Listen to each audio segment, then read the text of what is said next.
a la clase. Les comento otra vez que el tema de hoy, como ustedes pueden ver aquí en la diapositiva, se titula Escuelas de Pensamiento Económico. Aquí en la portada podemos ver a algunos de los economistas famosos que han contribuido a al desarrollo de esta ciencia, ¿no? Ahí a un ladito del medio hacia la derecha está Adam Smith, ¿no? Que es el que está dando clases a todos los demás en este dibujo, en esta caricatura. Bien, entonces este es el tema, vamos a comenzar.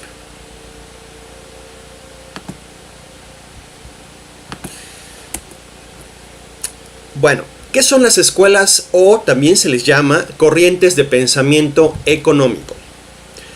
Es algo muy fácil.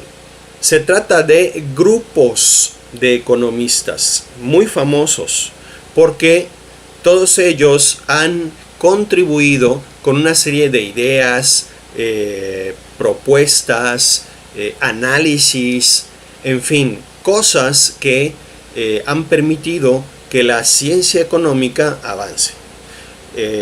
Estos grupos de economistas, como podemos deducir fácilmente, estos grupos es lo que se llaman las escuelas, ¿no?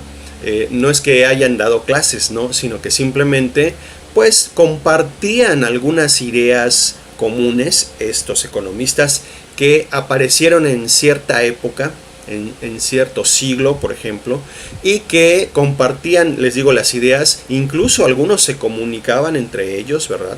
Algunos fueron alumnos de algunos exponentes de las escuelas anteriores también, pero dentro de una escuela también había diferencias, o sea, no necesariamente pensaban exactamente igual, sino que podía ser que tuvieran algunas diferencias de opinión sobre algún tema en particular, pero en general pues sí tenían aportaciones similares o trabajaban sobre los mismos temas, estas corrientes que se llaman del pensamiento económico.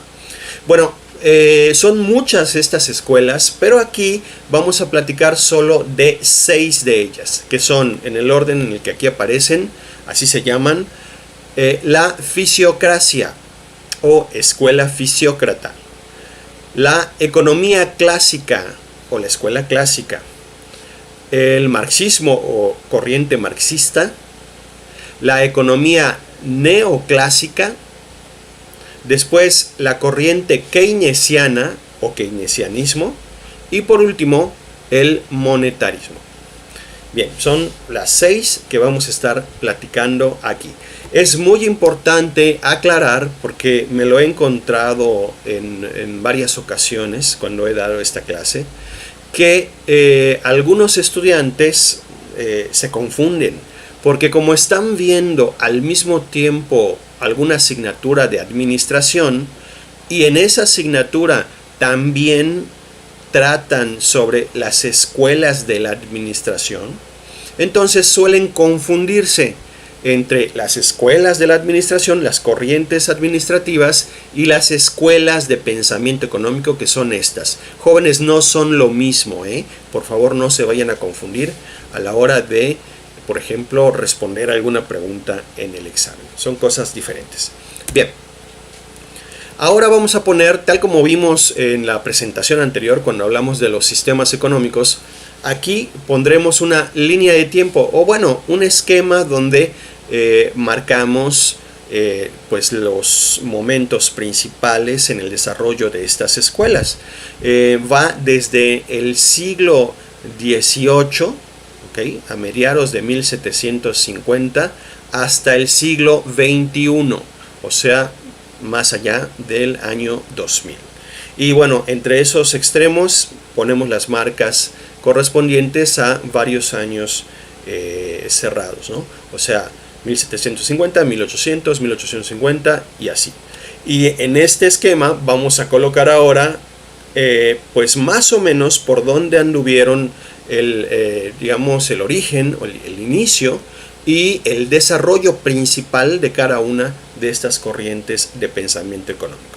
Bien, en el orden en el que ya las mencionamos, comenzamos con la escuela fisiócrata, que abarcó desde principios del siglo XVIII, o sea, en la primera mitad del siglo XVIII, por ahí de los 1720, 1730, que fue su punto de inicio y su auge, o sea, su momento más importante, quizás llegando hasta 1770 por ahí, como el punto más alto. Y luego empezó a declinar, o sea, empezó a decaer la escuela fisiócrata, porque fue sustituida por otra que adquirió mucho más fuerza que la corriente fisiócrata, que la estoy poniendo ahora, que es la escuela clásica.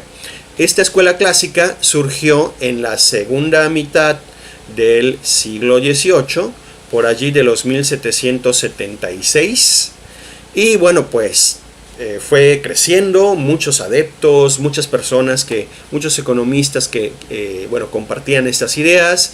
El punto más alto se alcanzó probablemente a principios del siglo XIX y luego empezó a decaer. No tanto que desaparecieran las ideas clásicas, sino que fueron retomadas por otras escuelas y mejoradas o criticadas. O sea, se hicieron dos grandes vertientes a partir de la corriente fisiócrata. Los que amaban a la escuela la escuela clásica. Los que amaban a la escuela clásica y los que la odiaban, ¿no? Así es que bueno, tenemos después de los clásicos, que aquí estamos viendo, a otras dos corrientes que son como hermanas. De hecho, son escuelas hermanas, aunque son opuestas. Por un lado tenemos primero a la corriente marxista, así se llama esta escuela, y que bueno, se desarrolló desde mediados del siglo XIX y bueno, tuvo un auge tremendo hacia finales del XIX y principios del siglo XX. Y bueno, todavía al día de hoy hay muchas personas que se identifican con esta corriente, ¿ok? De alguna manera. Aunque pues hay ciertas ideas actuales que son un poquito diferentes de las que se plantearon originalmente en esta corriente. Bueno, la escuela marxista surgió, repito, de la clásica, pero aunque es hija de la clásica, la escuela marxista, es una hija que odia a su madre porque la rechazó. O sea, generó toda una teoría que trataba de explicar por qué la escuela clásica estaba mal. Junto con la marxista, más o menos en la misma época, surgió la corriente neoclásica del pensamiento económico, que es contemporánea, como pueden ver, o sea, casi abarca el mismo lapso, que la escuela marxista, aunque surgió un poquito después, ya hacia finales, en la segunda mitad del siglo XIX, pero más hacia el final. La escuela neoclásica también es hija de la corriente clásica, pero esta hija neoclásica continuó, no rechazó a su madre, sino que continuó con sus ideas, la neoclásica, por eso se llama así. Y bueno, tanto la marxista como la neoclásica, les digo, tuvieron su auge hacia finales del 18 y principios del 19. Pero luego vino otra escuela, que es una escuela muy famosa, en la actualidad tiene todavía una influencia tremenda, que se conoce como la corriente keynesiana. La corriente keynesiana es una especie de continuación de la clásica, pero ya con un enfoque diferente. Es de ideas que vienen de la escuela neoclásica, sí. O sea, la escuela keynesiana podríamos decir que es una derivación de la corriente neoclásica. Pero no es que sea marxista, sino que incorpora la corriente keynesiana algunas ideas, muy poquitas quizás, algunos elementos en la aplicación de la corriente marxista, ¿no? Entonces está como que entre la neoclásica y la marxista, pero más hacia la neoclásica, en mi opinión. Y bueno, pues la keynesiana tiene todavía hasta el día de hoy un auge importante, aunque pues el mayor fue a mediados del siglo XX, Y después, en la segunda mitad del siglo XX, como una crítica al keynesianismo, apareció la corriente monetarista. La corriente monetarista diría que hoy tiene menos influencia, quizá un poquito menos influencia que la corriente keynesiana. Pero bueno, pues también es muy importante por las aportaciones que hizo. Cada una de estas escuelas, por lo tanto, es una especie de continuación o crítica de la escuela anterior, como ustedes pueden observar. Bien, entonces esta es la línea de tiempo que corresponde a nuestras escuelas de pensamiento económico. Bien, continúo entonces, no veo alguna pregunta. Vamos a ver cada una de ellas. Voy a ser muy rápido. Empezamos con la fisiocracia. Bueno, la corriente fisiócrata, jóvenes, es una escuela anterior a lo que llamamos la economía como ciencia. O sea, es un antecedente más bien. No surge en este grupo que inauguró Adam Smith. De hecho, es anterior a Adam Smith. Adam Smith, de hecho, estudió lo que proponía la corriente fisiócrata y algunos autores opinan que Smith se basó en ciertas cosas sobre lo que planteaba la corriente fisiócrata. Sin embargo, es anterior, como les digo. Ya lo comenté, surgió en la primera mitad del siglo XVIII. Y el país de origen de esta escuela es Francia. Por eso sus representantes principales, como pueden ustedes leer, son franceses. Aquí tenemos al más importante de ellos, al iniciador de la corriente fisiócrata, que es François Quesnay. Aquí tenemos su selfie. Y además de Quesnay, también tuvo un papel muy importante en la corriente fisiócrata otro francés de nombre Jacques Turgot. Bien, ¿qué proponía la corriente fisiócrata? Aquí les planteo 3 ideas de esta escuela. En primer lugar, los fisiócratas pensaban que había un orden natural en las relaciones económicas, o sea, en la producción, en el intercambio, etc. Esta es una idea filosófica muy común en la época en que se desarrolló la fisiocracia, o sea que había un orden natural para todo. Esto significa, aplicado a las relaciones económicas, que, por ejemplo, había ciertas actividades que, pues, el mundo, la naturaleza o Dios habían determinado como las principales, por ejemplo, ¿no? Es decir, el ser humano tenía que seguir lo que por orden natural se había establecido.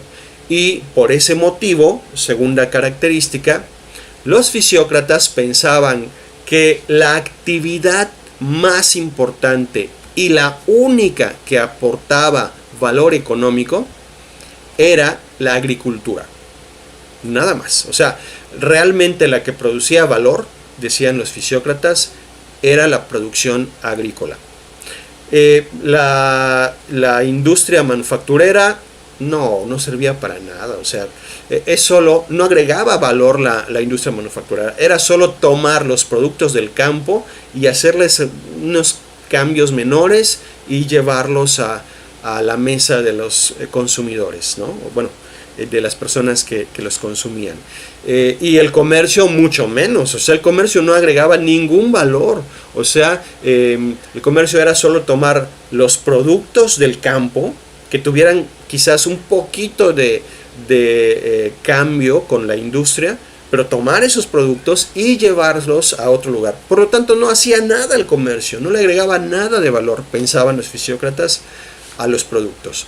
Así es que la única actividad que valía la pena desarrollar en el país, la que valía la pena apoyar, era la agricultura. Eso pensaban los fisiócratas, derivado de esa idea filosófica del orden natural de las cosas. Una aportación más, también muy importante, aquí creo que ya la estoy tapando, permítanme, desaparezco un momentín, ahí está. Los fisiócratas inventaron una matriz, una tabla donde mostraban la relación entre las diferentes actividades económicas y entre los diferentes sectores o participantes del sistema económico, ¿no? Entonces, en esa tabla se podía observar qué tanto valor agregaba cada elemento del sistema económico. A ese instrumento que inventaron los fisiócratas se le conoció con el nombre de tableau économique. La tableau économique es el antecedente de una herramienta muy importante el día de hoy que se llama la matriz insumo-producto. O sea, la tableau économique, por ejemplo, podría mostrar cómo iba dándose el flujo de producción y por lo tanto podía calcular la producción neta del país, la tableau économique. Bueno, esa tableau économique es el abuelo de lo que hoy se llama la matriz insumo-producto. Y esta matriz insumo-producto que les comento es la base para el cálculo anual del Producto Interno Bruto, que es el indicador más importante en la actualidad de cualquier país. Todos los países calculan el Producto Interno Bruto como indicador principal. ¿Okay? Entonces, bueno, pues esta aportación, como pueden darse cuenta, es sumamente importante para pues el desarrollo de la ciencia económica. Muy bien, bueno, estos fueron los fisiócratas.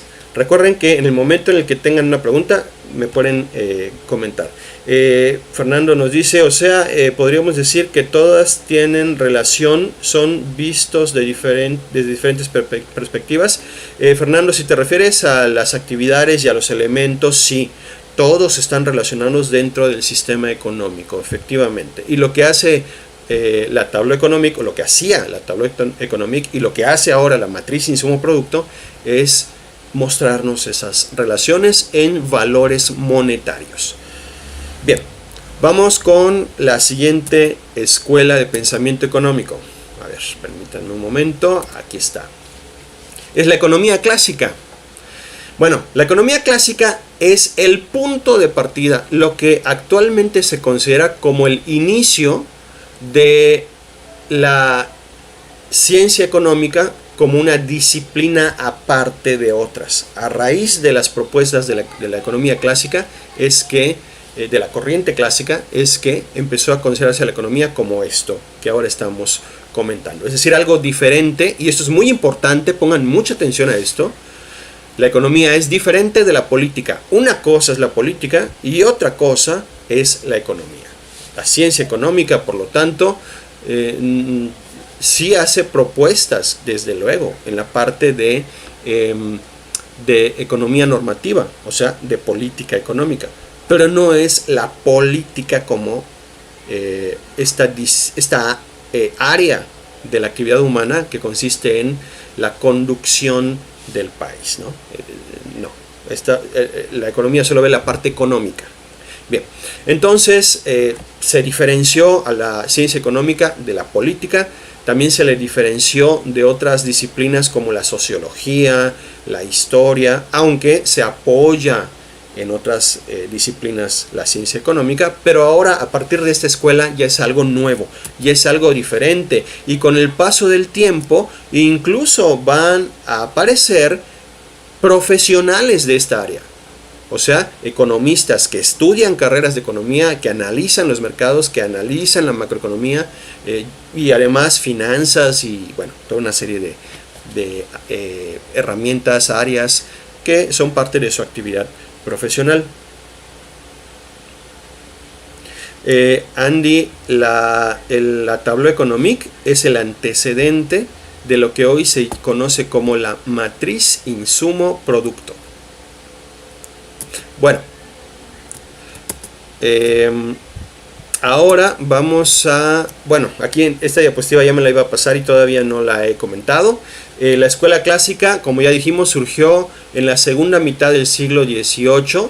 Su origen se encuentra en Inglaterra, a diferencia de la anterior que era en Francia. Esta surgió en Inglaterra. Y sus principales exponentes, bueno, aquí comento dos, son Adam Smith, que ya debieran ustedes conocer quién es Adam Smith, es considerado como el padre de la economía, y otro de los exponentes principales, un amigo de Adam Smith, fue David Ricardo, o como lo decimos en español, David Ricardo. Aquí tenemos la selfie de Adam Smith. Bueno, o sea que Adam Smith es el iniciador también de la corriente clásica.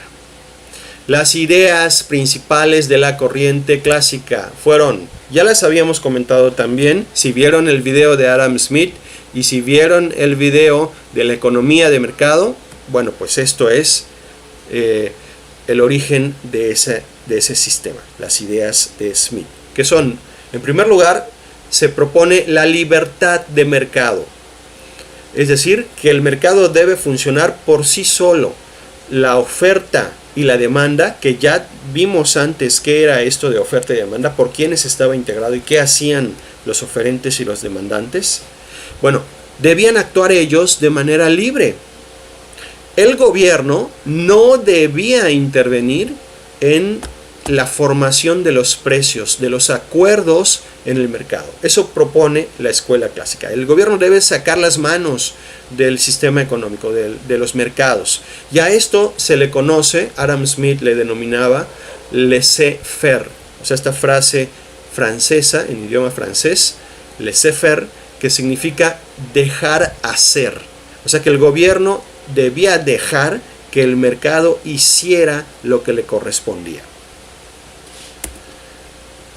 En segundo lugar, la economía clásica aborda el tema del interés propio y el racionalismo como características del ser humano. O sea, Adam Smith en La riqueza de las naciones dice que el ser humano es egoísta por naturaleza, ¿ok? Que busca su interés propio, pero cuando lo hace, provoca que haya bienestar en el país.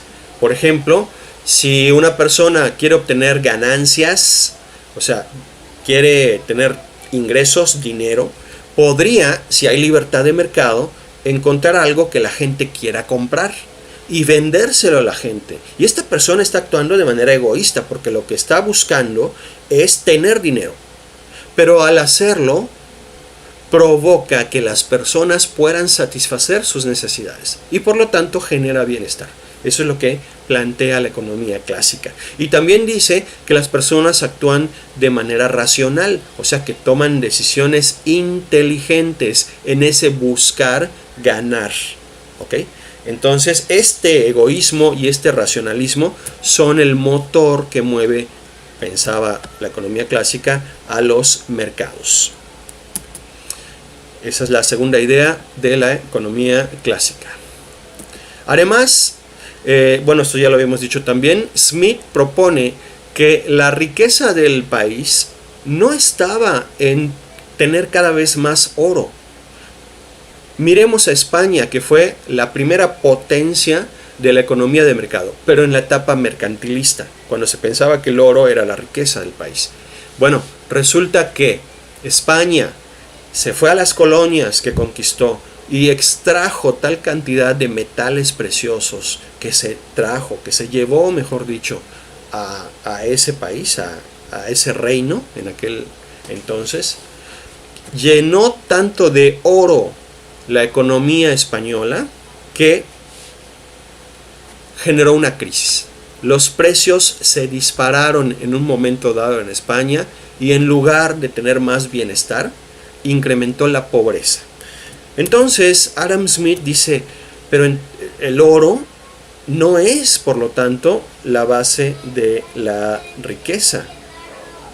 Así es que debe estar en otro lugar, pensaba Smith, esa posibilidad de tener riqueza. Riqueza como le llamaban en esa época, que luego le llamarían en el siglo XX desarrollo y que ahora le llamamos bienestar.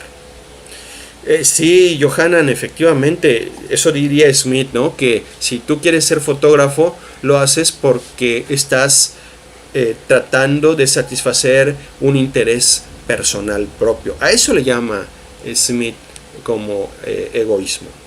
Entonces, bueno, si no está en el oro la riqueza del país, ¿en dónde está? La respuesta que encuentra Smith es en la productividad de la mano de obra. O sea, ¿qué tantos bienes se pueden generar por unidad de trabajo? Esa es la fuente del desarrollo, piensa Adam Smith. Y bueno, en general los clásicos.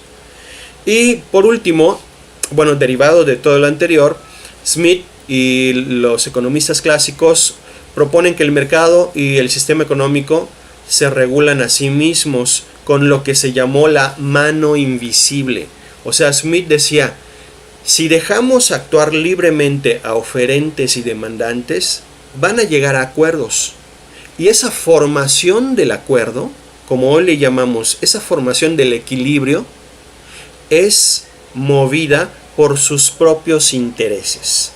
Y ese conjunto de acciones y decisiones que toman todos los participantes del mercado, que no es tomado por una sola persona, o sea, por una persona únicamente, que no es tomado por el gobierno, dice Smith, es como que la mano natural del mercado, la mano invisible que permite llegar a estos acuerdos. Estas son las 4 ideas principales de la corriente clásica. ¿Alguna pregunta hasta aquí?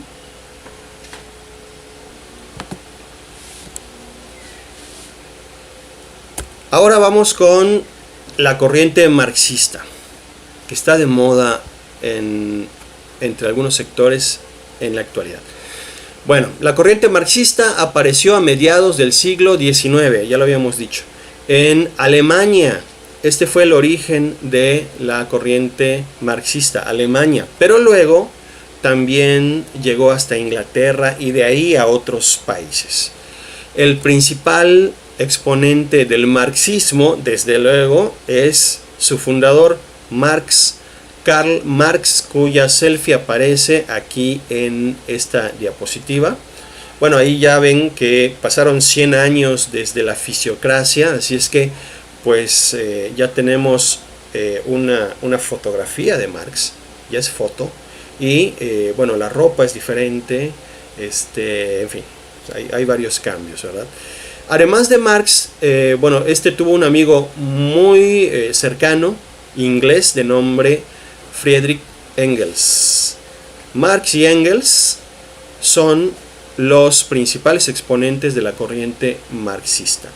De hecho, Engels dicen algunos autores, es el que permitió que Marx fuera conocido. O sea, Engels es el que difundió las ideas de Karl Marx. Marx escribió un libro, creo que no viene en la diapositiva siguiente, así es que lo pueden anotar. Su libro famoso se denomina El Capital.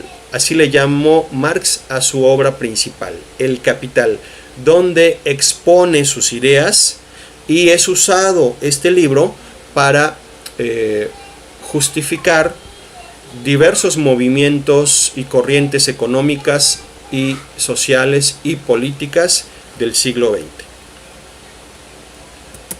Bien, entonces ahí tenemos a Carlos Marx.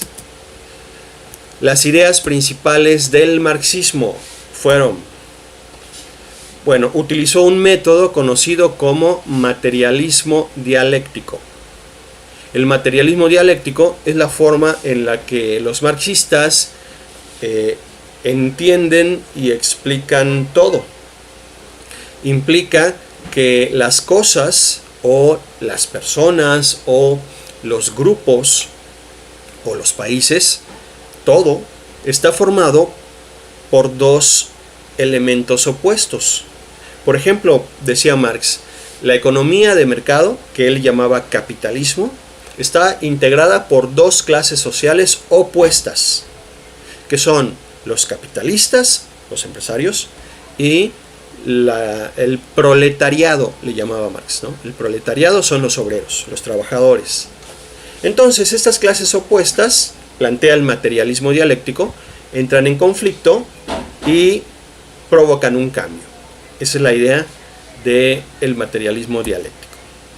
y aplicó además el materialismo histórico, o sea, tomó el materialismo dialéctico y lo aplicó a la historia para explicar cómo surgían los sistemas económicos. Marx no le llamó sistemas económicos como nosotros lo estamos haciendo. Marx les llamó modos de producción. Por favor, subrayenlo. Los modos de producción son sinónimo de sistemas económicos. O sea, los sistemas económicos todos, pensaba Marx, surgieron porque sus clases opuestas se enfrentaron y provocaron la desaparición del sistema anterior y dieron lugar a un nuevo sistema. Eso es el materialismo histórico. Propuso Karl Marx que los trabajadores se rebelaran en contra de los capitalistas, del gobierno, de todo, y empezaron una revolución para controlar los medios de producción. Los medios de producción es como los marxistas le llaman a los factores productivos. O sea que los trabajadores tenían que organizar revueltas, o sea, rebeliones violentas para tomar por la fuerza de las armas el control político, económico y social. Y bueno, Marx propuso que el nuevo sistema económico que aparecería cuando desapareciera el capitalismo sería una sociedad más justa, una sociedad sin clases, guiada por los obreros organizados en el gobierno. Un nuevo tipo de gobierno, pensaba Marx, ¿no? Que sería este órgano central que ya platicamos en la economía planificada. Bien, pues esas son las ideas del marxismo. Como pueden ver, el marxismo, me regreso tantito, no tiene otro papel más que criticar a la escuela clásica y a la economía de mercado. Esa es la idea, destruir a la economía de mercado para implantar otro sistema económico. Eso propone el marxismo. Pero además del marxismo, que salió de la economía clásica, esto ya lo dijimos, también hubo otra escuela que surgió de manera similar. Se conoce como economía neoclásica. La economía neoclásica surgió a mediados del siglo XIX, más hacia la segunda mitad del siglo XIX. Surgió en Gran Bretaña, Austria y Francia. De hecho, hay dos grandes corrientes dentro de los neoclásicos. ¿Okay? No es un solo conjunto monolítico de economistas, sino que entre ellos también hubo divisiones. Pero bueno, los británicos y los norteamericanos también proponían ciertas cosas y los austriacos proponían otras cosas. Bien. Entonces, los neoclásicos fueron los verdaderos continuadores, no tanto los críticos de la corriente clásica. Por ejemplo, le dieron una base matemática, ampliaron los conceptos de racionalismo, etc. Bueno, tuvo muchísimos representantes la corriente neoclásica, pero hubo dos más importantes que fueron Alfred Marshall. Aquí tenemos la foto de Alfred Marshall y Karl Menger. Ahora hablemos de las aportaciones principales de los neoclásicos. En primer lugar, bueno, ya lo había dicho yo hace un momento, los neoclásicos le agregaron las matemáticas a la ciencia económica. Gracias a los neoclásicos es que, bueno, lo vamos a ver en el siguiente bloque, vamos a aplicar algunas fórmulas matemáticas para entender el comportamiento del mercado. Y bueno, más adelante lo haremos para entender la macroeconomía. Otra aportación es que se introdujo lo que se conoce como el análisis marginalista, así se llama, análisis marginalista, el cual consiste en ver cómo reaccionan los agentes económicos o las variables económicas como la producción, los costos, cómo reacciona todo elemento que está dentro del sistema económico cuando hay un cambio pequeño. A eso se le llama marginalismo. También se adoptó el utilitarismo, que es una continuación del egoísmo que planteaba Adam Smith. De acuerdo con el utilitarismo neoclásico, las personas, por ejemplo, toman decisiones dependiendo de la satisfacción que reciben. O sea, por ejemplo, ¿cuál helado prefiere consumir una persona? El que le gusta más. ¿Okay? O sea, le produce más satisfacción, le da más utilidad a esa persona. Esa es la idea básica, muy simple, claro, como la estoy explicando, del utilitarismo. Esto es un concepto introducido por los neoclásicos. Y también la economía neoclásica llevó a cabo estudios sobre el comportamiento de las estructuras de mercado, que es un concepto que ya vimos con anterioridad. ¿Okay? O sea, los tipos de mercado que existen. Ay, se me olvidó que estoy tapando, ¿verdad? Un poquito de la imagen, así es que para que puedan observarlo, aquí está, por completo. Bien. Entonces esa fue la corriente neoclásica, sus aportaciones principales. Me voy al chat brevemente para ver si hay alguna duda o pregunta.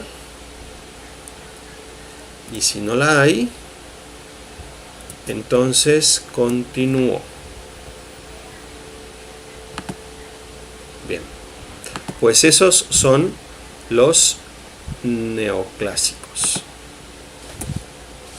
Vámonos, nos falta poquito, solo 2 escuelas. La escuela número 5 que estamos viendo hoy se llama keynesianismo.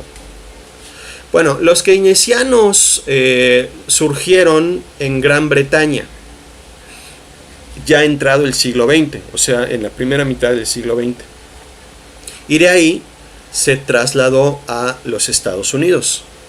El principal exponente, el fundador de la corriente keynesiana, como podrán ustedes deducir, fue un economista de nombre John Maynard Keynes, o como le decimos en español, Keynes. Keynes fue un profesor de economía británico que propuso una nueva forma de entender el comportamiento del sistema económico, que se enfocaba principalmente a las decisiones del gobierno en materia económica. Además de Keynes, otro exponente importante de la corriente keynesiana, más recientemente, es un economista de nombre Paul Krugman. Por cierto, Krugman todavía vive.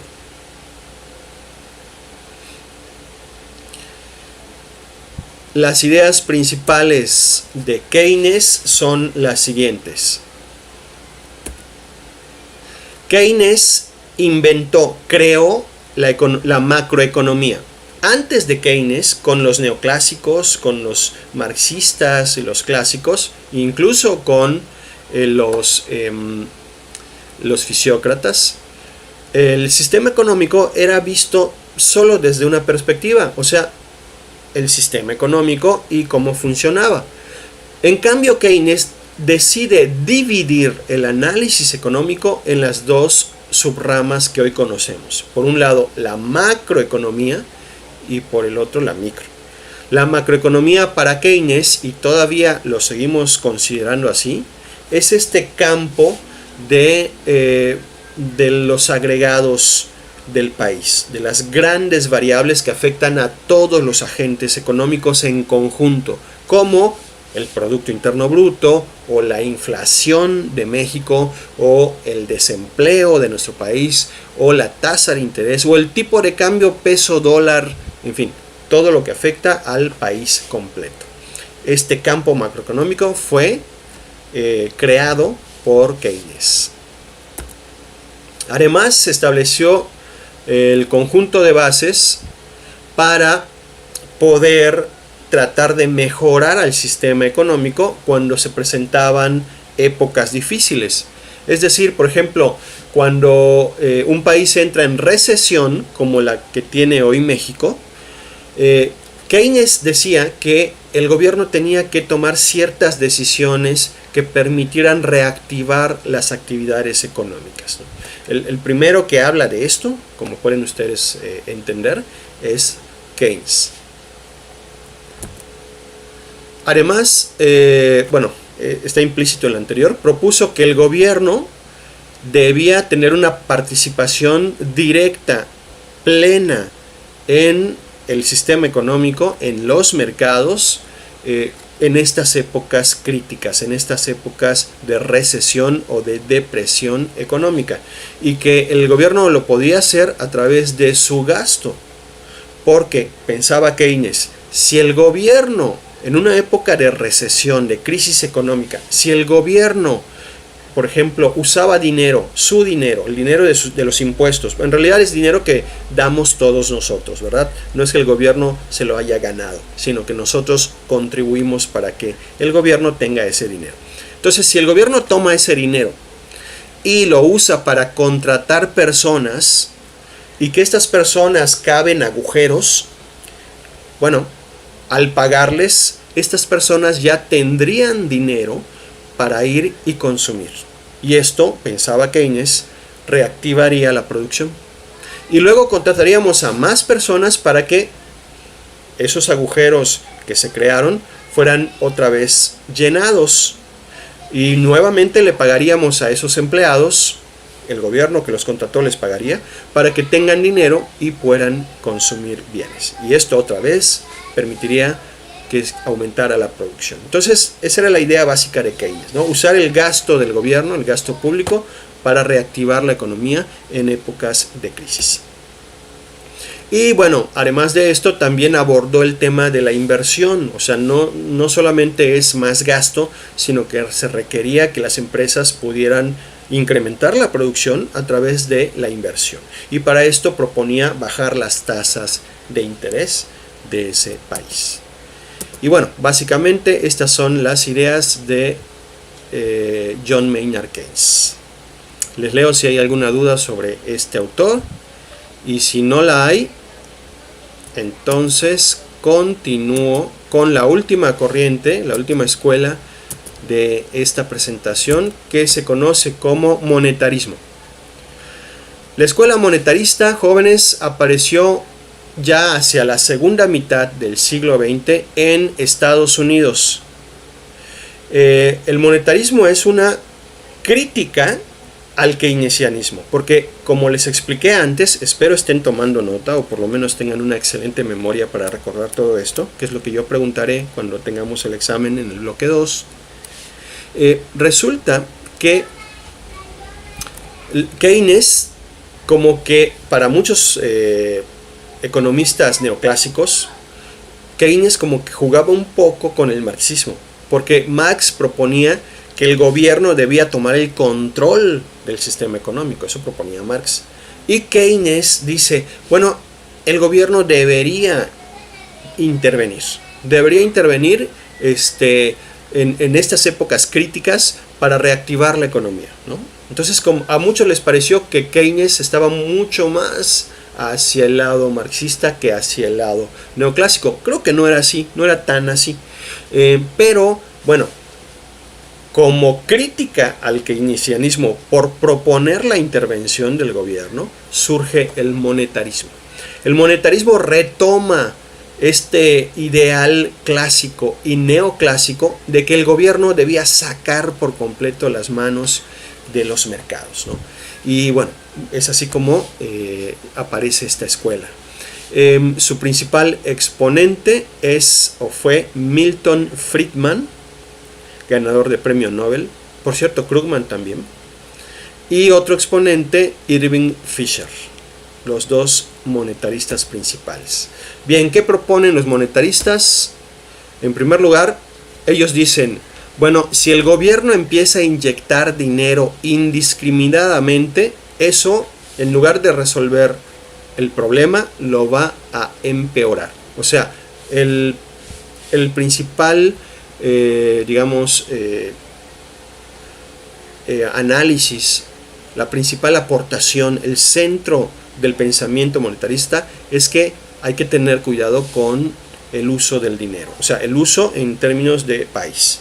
Mientras más dinero se inyecta al país, como pasó en España al principio del mercantilismo, mientras más metálico, o sea, oro y plata, introdujo a ese país, más creció el problema económico. Lo mismo dicen los monetaristas, es decir, debemos controlar, regular la emisión de dinero. No podemos aumentar la emisión de dinero hasta donde queramos, porque eso va a crear más problemas económicos que los que están tratando de resolver. Por eso, cuando el Banco Central, o sea, el banco que se encarga de emitir el dinero, el que imprime los billetes, digámoslo así, que en nuestro caso se llama Banco de México. Cuando Banco de México, dirían los monetaristas, decide imprimir más billetes, o sea, incrementar la masa monetaria, entonces esto afecta a la inflación, provoca que los precios se disparen, propone el monetarismo. Por lo tanto, contrario a lo que dice Keynes, el monetarismo propone que el gobierno no debe intervenir, ni directa ni indirectamente en las actividades económicas. O sea, es un recuperar el laissez-faire que escribió Adam Smith. Y bien, estas fueron las principales ideas de las 6 corrientes económicas que les platiqué. Muy bien, jóvenes, leo sus dudas, sus preguntas si las tuviera.